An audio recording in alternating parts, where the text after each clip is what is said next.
여러분은 지금 우리 마음속 깊은 곳에 숨겨진 이야기들을 나누는 공간, 마음의 이야기 채널에 오신 여러분 진심으로 환영합니다.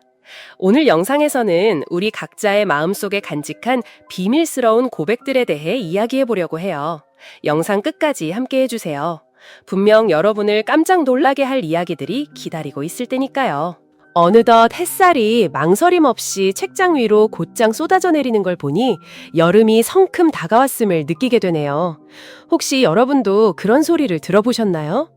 우리 모두가 아련한 그리움과 함께 특별한 이름으로 부르는 여름, 바로 학창시절의 마지막 여름 말이에요. 그곳엔 우리의 모든 학창시절 추억이 담겨 있죠. 행복했던 웃음소리, 졸업을 앞두고 이어지던 기나긴 피로감까지도요. 여름은 언제나 그 자리에 있지만 한번 지나가 버린 그 소중한 여름은 다시는 돌아오지 않아요. 얼마 전 고향집에 들렀다가 제 방에 아직도 제 인생 가장 큰 시험이라 여겼던 그 시절의 흔적들이 고스란히 남아있는 걸 발견했어요. 수학 공식이 빼곡히 적힌 포스트잇, 국어 요약노트, 그리고 수십 킬로그램은 좋게 될 법한 두꺼운 과목별 문제집들까지. 마지막 100일 동안 매일 무엇을 해냈는지 기록하던 작은 화이트보드도 그대로 있더군요. 이쯤 되면 제가 어떤 시험을 말하는지 다들 아시겠죠? 저에게 대학 수학 능력 시험, 즉 수능은 정말 중요했어요. 제 한계를 얼마나 넓혀주었는지 모르는 제 자신이 얼마나 진지하고 집중력 있으며 강인한 사람이었는지 깨닫게 된 시기였죠. 이 이야기가 지금 마지막 학년을 보내고 있는 학생들에게는 큰 힘이 되기를, 그리고 조금 더 나이가 든 분들에게는 그토록 큰 시험을 훌륭하게 통과해낸 당신이 정말 잘해왔다는 확신이 되기를 바랍니다. 18의 당신, 때로는 미숙하게 느껴지겠지만 포기라는 단어는 단 한 번도 떠올리지 않았잖아요. 지금 눈앞의 어려움은 어른이 되어가는 과정에서 마주하는 첫 번째 시련일 뿐이에요. 이 시험만 잘 끝마치면 인생이라는 고속도로에 첫 발을 내딛는 셈이죠. 앞으로 얼마나 더 많은 시련이 닥쳐오든 우리는 결국 모든 것을 이겨낼 수 있을 거예요. 자, 그럼 이제부터 청취자분들이 보내주신 특별한 편지들을 함께 읽어볼까요? 첫 번째 편지는 칠리새우라는 닉네임을 쓰시는 분께서 보내주셨어요. 엄마, 아빠, 저 좀 쉬고 싶어요. 올해가 제 마지막 학년이잖아요. 매일 스스로 알아서 열심히 공부하고 뒤처지지 않으려고 계획을 세워야 한다는 거 잘 알아요. 그런데 왜 이렇게 모든 게 지치고 힘든지 모르겠어요. 공식을 외우는 것도 지긋지긋하고 모르는 단어 뜻을 찾다 보면 혼란스럽기만 해요. 가끔은 대학에 떨어지면 어떡하지 하는 부정적인 생각에 휩싸여 두렵고 불안해져요. 실패한 자식인 저를 보며 엄마 아빠는 어떤 기분이 드실까요? 그 생각이 항상 저를 따라다니는 그림자가 되었어요. 하지만 저 너무 지쳤어요. 그냥 좀 쉬고 싶어요. 머리가 더는 아프지 않게 일찍 잠들고 싶어요. 저 어떻게 해야 하죠, 엄마, 아빠? 칠리새우님, 편지를 읽고 칠리새우님이 겪고 있는 감정들에 깊이 공감했어요. 마지막 학년은 정말로 어렵고 걱정스럽고 힘든 도전의 시기죠. 특히 부모님과 주변 사람들의 기대, 그리고 자기 자신에게 거는 기대로부터 오는 압박감은 정말 클 거예요. 때로는 그 기대들이 무심코 실망시키면 어떡하지? 라는 걱정을 눈덩이처럼 불어나게 만들기도 하죠. 지금 지치고 무기력하고 불안함을 느끼는 건 이 시기에는 너무나 당연한 감정이에요. 학업과 시험에 대한 압박감, 미래에 대한 불안감이 당신을 완전히 소진시킬 수 있거든요. 마음속에 두려움을 계속 품고만 있는 것은 만성적인 스트레스와 끝없는 피로를 유발할 뿐이에요. 몸이 그 두려움에 어떻게 반응해야 할지 모르기 때문이죠. 만약 어느 날 밤 너무 지쳐서 더 이상 책과 씨름을 동기부여가 조금도 생기지 않는다면 그땐 잠시 멈추세요. 자리에서 일어나 밖으로 나가보세요. 주변을 서성이며 바람을 쐬거나 가고 싶었던 곳까지 자전거를 타거나 혹은 그저 심장 박동에 맞춰 가볍게 발걸음을 옮겨보세요. 맑은 공기와 아름다운 자연 풍경을 느끼는 거죠. 마음이 편안해지면 무거웠던 걱정의 짐들이 서서히 사라지고 그 자리에 밤새 고민해도 풀리지 않던 수학 문제의 해답이나 새로운 글의 영감이 문득 떠오를지도 몰라요. 과학적으로도 걷기는 창의적 사고에 큰 도움이 된다고 증명되었어요. 몸을 움직이면 스트레스를 줄이고 긍정적인 생각을 촉진하는 엔도르핀이라는 호르몬이 생성되거든요. 또한 움직임은 뇌로 가는 혈액순환을 촉진하여 집중력과 창의력을 높이는 데 도움을 주죠. 움직임 그 자체가 당신에게 나는 멈추지 않았어 라고 말하게 해보세요. 나는 여전히 나아가고 있다고요. 조금 느리면 어때요? 올바른 길을 찾아 결승선을 향해 속도를 내기 위함인걸요. 그쵸? 수능이 아무리 거대하고 중요하게 느껴지더라도 그저 인생 여정의 작은 디딤돌 중 하나라고 생각해보세요. 그렇게 생각하는 것만으로도 마음이 훨씬 가벼워질 거예요. 마음이 편안해지면 시험도 훨씬 수월하게 느껴질 거고요. 다음 사연은 이소영이라는 닉네임을 쓰시는 청취자분께서 보내주셨습니다. 저는 지금 지방의 한 고등학교에 다니는 고3 학생이에요. 외모도 성적도 그저 평범한 수준이고요. 언제부턴가 제가 예전의 제 모습이 아니라는 생각이 들기 시작했어요. 순수하고 개성 넘쳤던 갓 고등학생이 되었던 1학년 때의 제 모습은 점점 사라져가고 있는 것 같아요. 이제는 늘 깊은 생각에 잠겨 있어요. 제 친구들도 제가 변했다고 느끼는 것 같은데 긍정적인 방향은 아닌 것 같아요. 저 스스로도 그걸 느끼고요. 이제 제 웃음은 늘 어색하고 예전처럼 진심으로 즐거워하지 못해요. 머릿속은 온통 제 인생에 일어날 수 있는 최악의 상황들로 가득 차 있어요. 마치 보이지 않는 두려움에 휩싸인 것처럼요. 저는 제가 읽지망 대학에 떨어질까봐 부모님의 기대를 충족시키지 못할까봐 두려워요. 제가 성공하는 모습을 부모님께서 보지 못하실까봐 무서워요. 소중한 관계들이 점차 사라질까봐 두렵고 특히 지금의 저는 제가 뭘 좋아하는지조차 모르겠다는 사실이 가장 무서워요. 모든 것에 무관심해지고 예전에는 저를 즐겁게 했던 것들에서 더 이상 기쁨을 느끼지 못해요. 과연 입시 스트레스가 저를 이렇게 만든 걸까요? 제 모든 노력이 합당한 결과로 보상받기를 간절히 바라지만 아직 그 결과는 보이지 않네요. 하루빨리 제 자신을 되찾고 싶어요. 소영님, 자기 자신을 잃어버린 게 아니에요. 예전부터 소영님 안에 존재했던 모든 것들은 그대로 그 자리에 있어요. 다만 인생의 시기마다 더 중요한 것들에게 잠시 자리를 내어주고 뒤로 물러나 있는 것뿐이죠. 감정도 마찬가지예요. 슬픔이나 공허함이 계속해서 밀려오는 시기가 있기 마련이죠. 인생에는 언제나 오르막과 내리막이 있으니까요. 스스로의 변화를 알아차렸다는 건 정말 좋은 신호예요. 그건 지금의 이 혼란 속에서 벗어나고 싶다는 강한 의지의 증거이기도 하니까요. 이 시기에 감정과 인간관계를 모두 균형 있게 유지하는 게 얼마나 어려운지 잘 알아요. 아마 우리 모두가 그런 시절을 겪었을 거예요. 어젯밤에 잠을 설쳐서 선생님이 내주신 수학 문제는 아직 풀지도 못해서 무거운 몸을 이끌고 교실로 향하던 고3의 마지막 날들. 감정은 늘 커다란 물음표 같아서 친구들과 함께 웃고 떠들 마음의 여유조차 없었고 그렇게 보이지 않는 벽을 스스로 만들게 되죠. 다들 그렇게 지내다 보니 서로 점점 멀어지고요. 하지만 소영님이 이미 그 사실을 깨달았다면 먼저 친구들과의 관계를 개선하기 위해 노력해보세요. 고등학교의 마지막 날들, 소중한 친구들, 이 혼란스러운 감정들, 어색한 미소, 뺨을 타고 흐르던 눈물까지도 모두 소중히 간직하세요. 나중에는 가족과 친구들, 그리고 먹고 사는 문제에 얽매이지 않았던 오직 이런 고민만으로 가득했던 날들이 다시는 오지 않을 테니까요. 학창시절의 친구들은 나중에 사회에서 만나는 관계와는 또 다를 거예요. 자신이 무엇을 좋아하는지조차 잊어버리고 모든 것에 무감각해진 소영님과는 반대로 자신의 열정을 찾았지만 아직 그 꿈을 좇지 못하고 있는 써니님의 사연이 도착했습니다. 써니님의 편지를 함께 읽어볼까요? 17살, 저는 제 꿈을 쓰는 대신 엄마의 꿈을 이어가기로 했습니다. 그 나이에 저는 나중에 돈을 많이 벌 수 있는 유망한 전공을 해야 한다는 생각에 사로잡혀 있었어요.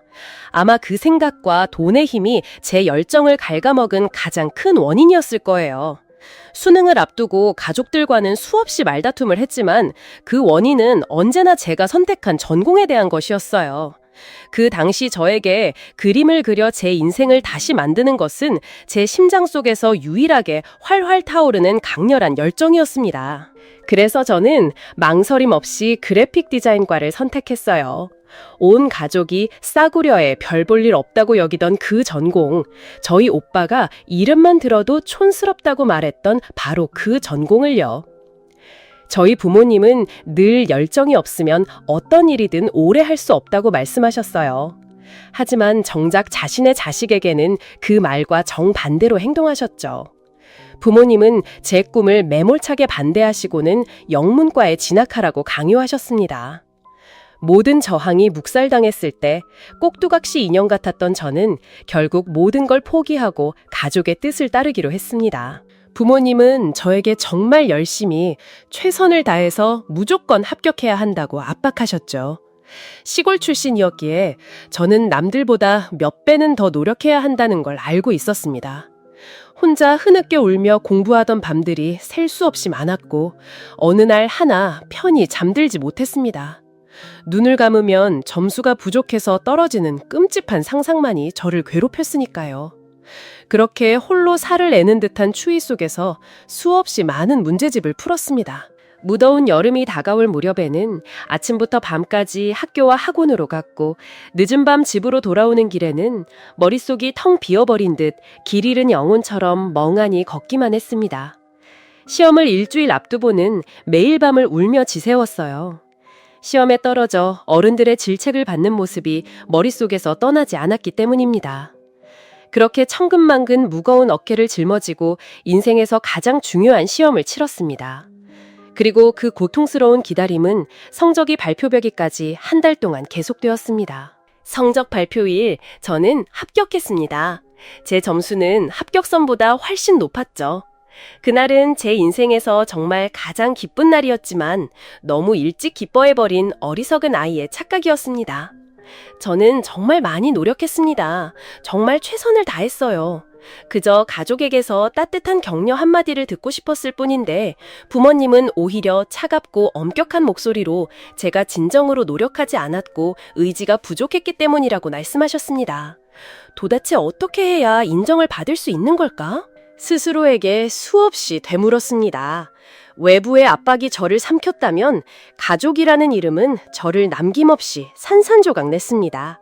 그들의 무심함은 제 꿈을 완전히 짓밟아버렸어요. 이제 제 마음속에 그림에 대한 열정은 한 톨도 남아있지 않습니다. 이제 사회에 첫 발을 내딛는 이 나이에 그 아이는 자신이 무엇을 원하고 무엇이 필요한지조차 모르는 그저 꿈 없이 존재하는 사람이 되어버렸습니다. 미래와 꿈에 대해 고민하고 방황하는 건 지극히 정상적인 일이에요. 당신이 무엇을 좋아하는지 알고 있다는 것만으로도 이미 큰 장점이지만 그렇다고 해서 열정만을 좇아 무작정 돌진해서는 안 됩니다.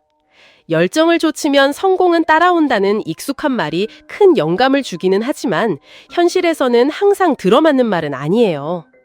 우리는 젊기에 경험이 부족하고 때로는 자신의 생각에 대한 고집과 오만함에 빠지기 쉽습니다. 나중에 사회에 나와 수많은 걱정과 씨름하다 보면 재정, 건강, 인간관계와 같은 든든한 지원 없이는 누구도 열정만으로 버틸 수 없다는 것을 깨닫게 될 거예요. 물론 이 모든 것을 한 번에 가질 수는 없겠죠. 그래서 인생의 4가지 번호 법칙을 적용해 인생의 각 요소를 하나씩 쌓아 올려보는 건 어떨까요? 우리에겐 가족, 친구, 일, 건강이라는 4개의 번호가 있습니다. 성공하기 위해서는 이 중 하나의 불을 꺼야만 한다고 해요.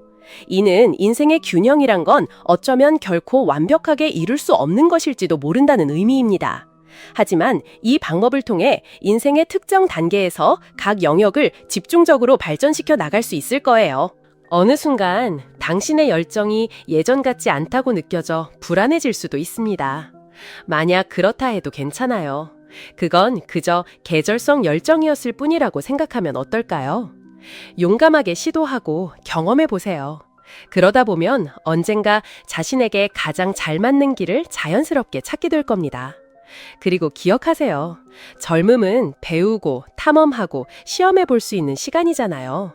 아직 열정을 찾지 못했거나 그 과정에서 어려움을 겪고 있다고 해서 스스로에게 섣불리 실패라는 딱지를 붙이지 마세요. 예전에 이런 글을 읽은 적이 있어요. 가고 싶었던 대학에는 떨어졌지만 저에게 맞는 대학에 붙었어요. 어쩌면 2지망, 3지망으로 지원했던 그 대학, 혹은 당신이 합격한 그 어떤 곳이 바로 당신이 있어야 할 운명의 장소일지도 모릅니다.